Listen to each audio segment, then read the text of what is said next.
before us, and no doubt those that will come after, we can also differ sometimes on how to confront the challenges we face. I've always talked openly with you, Donald, when we have taken a different approach, and you've done the same with me. I've always believed that cooperation and compromise are the basis of strong alliances, and nowhere is this more true than in the special relationship. Today, we've discussed again the importance of our two nations working together to address Iran's destabilising activity in the region and to ensure Tehran cannot acquire a nuclear weapon.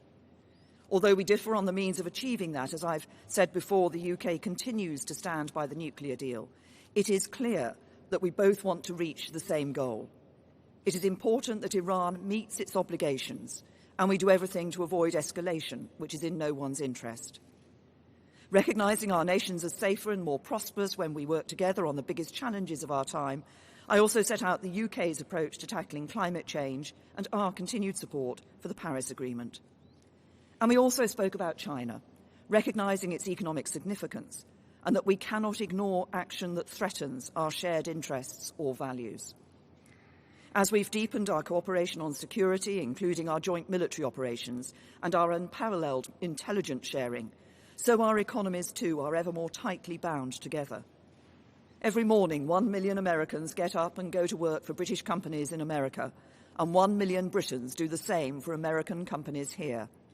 Our trading relationship is worth over £190 billion a year, and we're the largest investors in each other's economies, with mutual investments valued at as much as $1 trillion. Mr. President, you and I agreed the first time we met that we should aim for an ambitious free trade agreement when the UK leaves the EU. And from our positive discussions today, I know that we both remain committed to this. I'm also sure that our economic relationship will only grow broader and deeper, building on the conversations we had and the ideas we heard from UK and US businesses when we met them earlier today. Tomorrow, we will sit down in Portsmouth with our fellow leaders to reaffirm the enduring importance of the Western Alliance and the shared values that underpin it. And as we look to the future, in the years and in the generations ahead, we will continue to work together to preserve the alliance that is the bedrock of our shared prosperity and security, just as it was on the beaches of Normandy 75 years ago. Mr. President.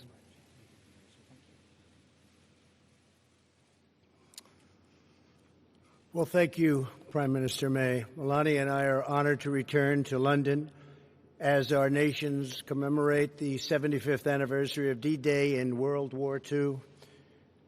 We want to thank Her Majesty the Queen, who I had a lovely dinner with last night, a fantastic person, fantastic woman, for so graciously inviting us to this state visit.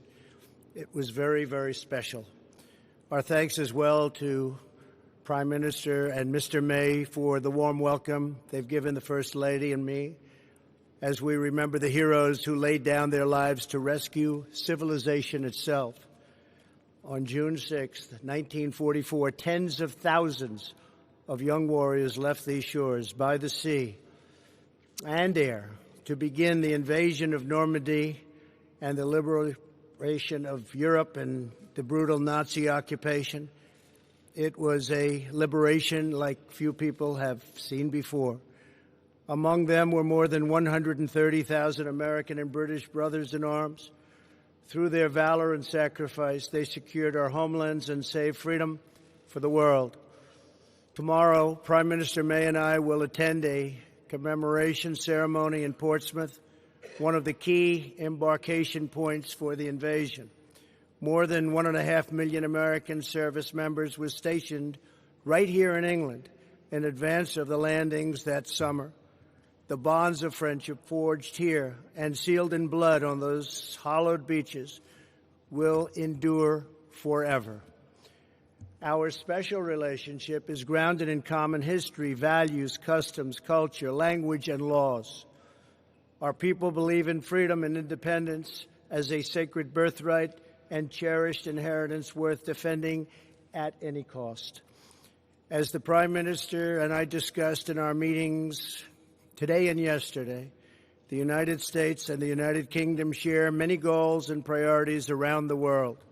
I want to thank the people of the United Kingdom for their service and partnership in our campaign to defeat ISIS. As we announced a few months ago, ISIS's territorial caliphate in Syria and Iraq has been completely obliterated, defeated. The United Kingdom is also a key partner in NATO. The Prime Minister and I agree that our NATO allies must increase their defense spending. We've both been working very hard toward that end, and we are very current, and some of them are not. We can't allow that to happen, but I appreciate everything you've done in that regard. We expect a growing number of nations to meet the minimum 2% of GDP requirement. To address today's challenges, all members of the alliance must fulfill their obligations. They have no choice. They must fulfill their obligation. Among the pressing threats facing our nations is the development and spread of nuclear weapons. Perhaps that's our greatest threat. The United States and the United Kingdom are determined to ensure that Iran never develops nuclear weapons and stops supporting and engaging in terrorism. And I believe that will happen. In protecting our nations, we also know that the border security is national security. Today, the Prime Minister and I discussed our thriving economic relationship. Both countries are doing very well, and participated in a roundtable with industry and business leaders. I can say probably the biggest business leaders anywhere in the world. Our nations have more than $1 trillion invested in each other's economics. The United Kingdom is America's largest foreign investor in our largest European export market. That's a lot of importance. As the UK makes preparations to exit the European Union, the United States is committed to a phenomenal trade deal between the U.S. and the UK. There is tremendous potential in that trade deal. I say probably 2 and even 3 times of what we're doing right now. Tremendous potential. 75 years ago this Thursday, courageous Americans and British patriots set out from this island toward history's most important battle. They stormed forward out of ships and airplanes, risking everything to defend our people and to ensure that the United States and Britain would forever remain sovereign and forever remain free. Following this press conference, Prime Minister May, Mr. May, the First Lady, my family and I will visit the legendary Churchill War Rooms beneath the streets of London. I look forward to that. In his famous speech on this day in June 1940, Prime Minister Churchill urged his countrymen to defend our island, whatever the cost may be. As we mark this solemn anniversary of D-Day, we remember that the defense of our nations does not begin on the battlefield, but within the heart of every patriot. Today, let us renew our pledge, engraved at the American Cemetery in Normandy and inscribed by President Dwight Eisenhower in St. Paul's Cathedral, right here in London, that the cause for which they died shall live. Prime Minister May, it's been a true honor. I have greatly enjoyed working with you. You are a tremendous professional and a person that loves your country dearly. Thank you very much. Really an honor. Thank you for the invitation to memorialize our fallen heroes and for your partnership in protecting and advancing the extraordinary alliance between the American and the British people. It's the greatest alliance the world has ever known. Thank you, Prime Minister. Thank you. Thank you. Thank you very much.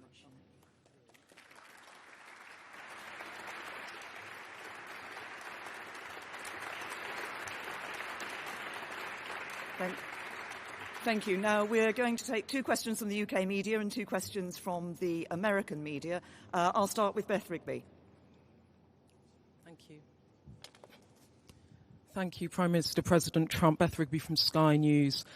For you, President Trump, as you hold talks with the current Prime Minister, the leader of Her Majesty's opposition has been addressing a protest rally against your visit in Trafalgar Square.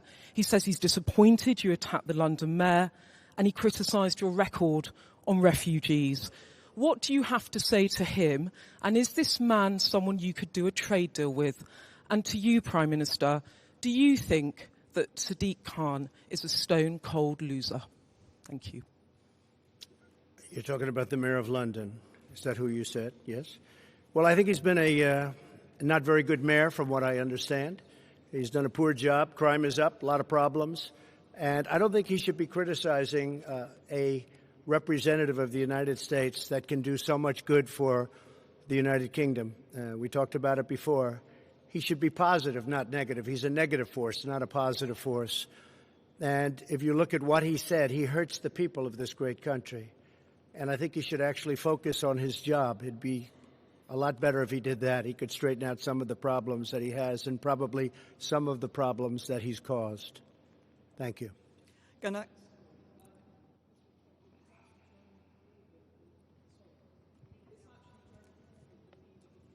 Sure, yes. He wanted to meet with me, and I told him no. Yes. Well, I don't know Jeremy Corbyn. Never met him. Never spoke to him. He wanted to meet today or tomorrow, and I decided that I would not do that. I think that he is, from where I come from, somewhat of a negative force. I think that people should look to do things correctly as opposed to criticize. I really don't like critics as much as I like and respect people that get things done. So I've decided not to meet. As far as the protests, I have to tell you, because I commented on it yesterday, we left, the Prime Minister, the Queen, the royal family. There were thousands of people on the streets cheering. And even coming over today, there were thousands of people cheering. And then I heard that there were protests. I said, where are the protests? I don't see any protests. I did see a small protest today when I came, very small. So a lot of it is fake news, I hate to say. But you saw the people waving the American flag, waving your flag. It was tremendous spirit and love. There was great love. It was an alliance. And I didn't see the protesters until just a little while ago, and it was a very, very small group of people put in for political reasons. So it was fake news. Thank you.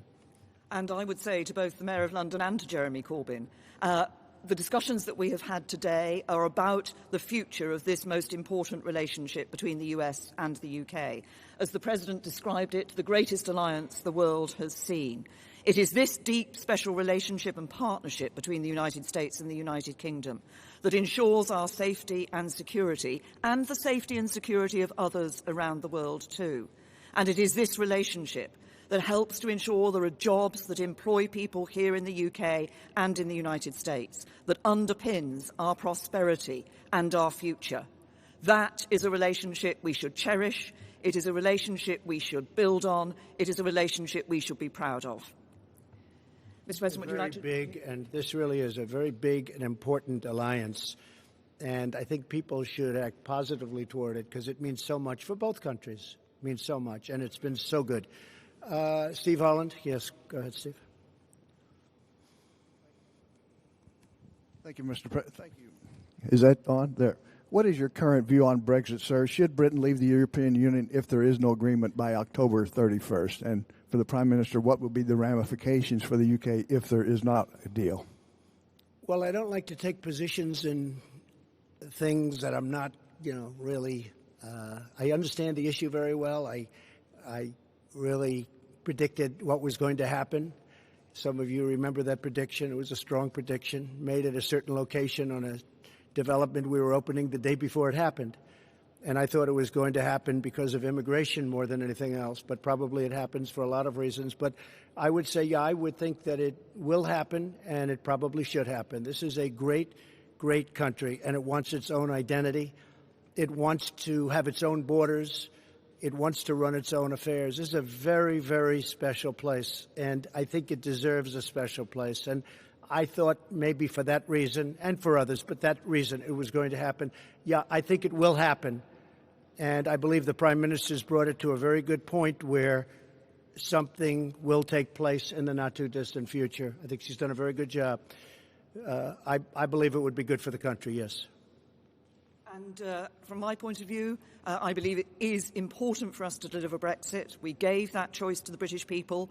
Parliament overwhelmingly gave the choice to the British people. We should now deliver on that choice. I continue to believe that actually it's in the best interests of the UK to leave the European Union in an orderly way with a deal. I think we have a good deal. Sadly, the Labour Party and other MPs have so far stopped us from delivering Brexit and that deal. But we will, but obviously this is an issue that is going to continue here in the UK. I think the important thing is we deliver Brexit, and once we're out of the European Union, we will be able to do what we've been talking about today and develop not just that free trade agreement, but a broader economic partnership into the future.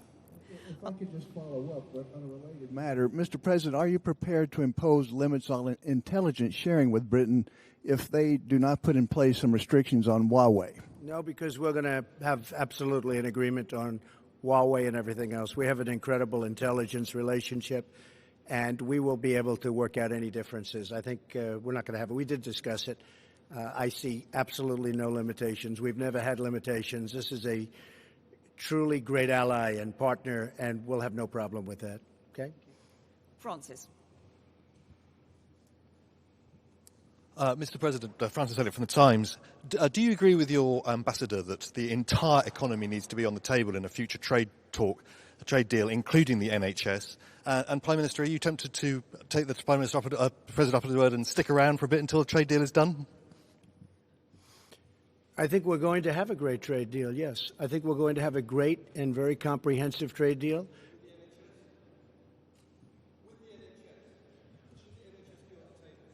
I can't hear him. It's the National Health Service. He says, should the National Health Service be on the table?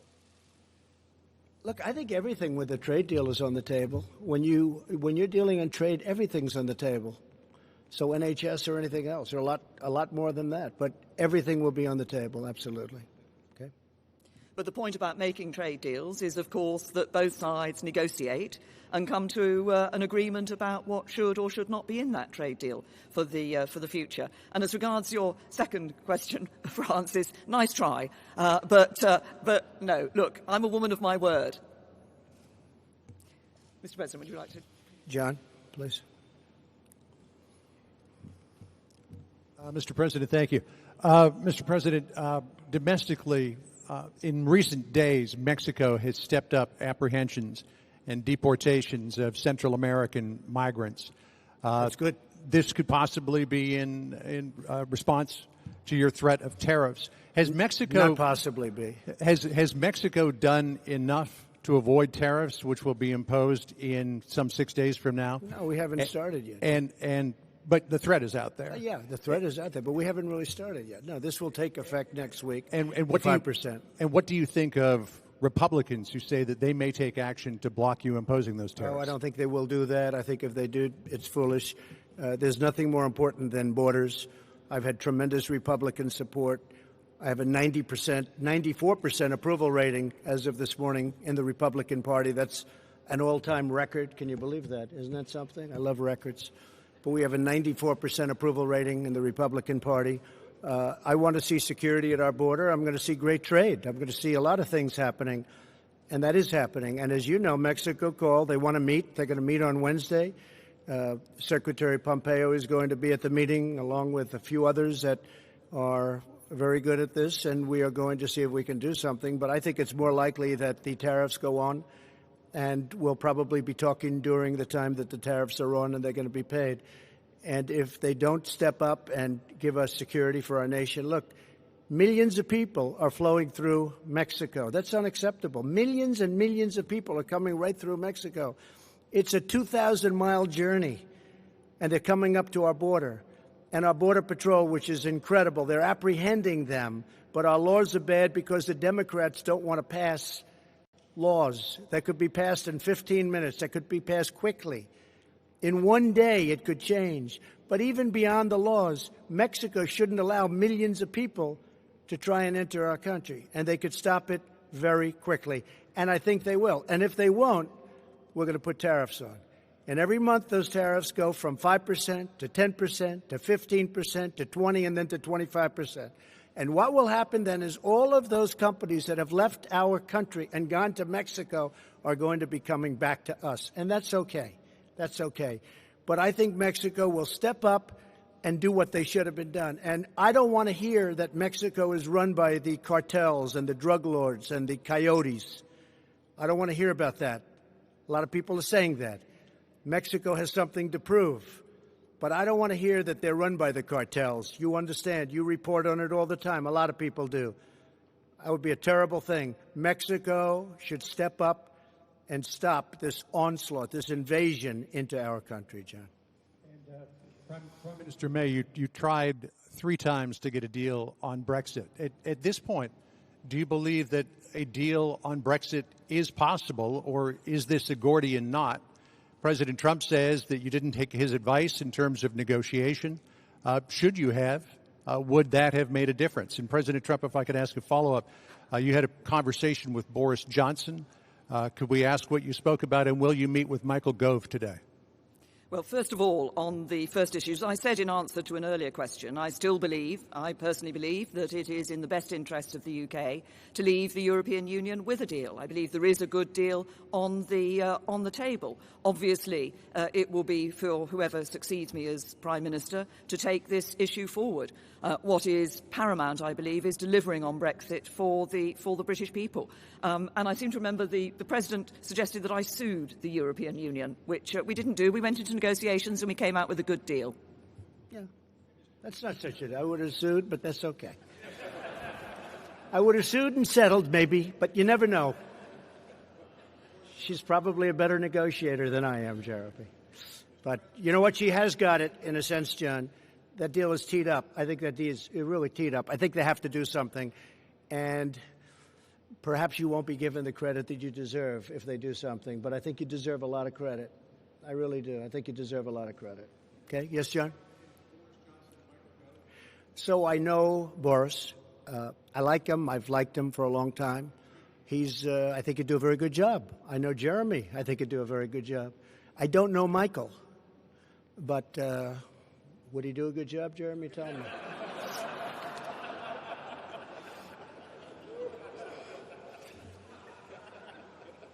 Okay? Good. Thank you very much, everybody. Thank you. Thank you very much.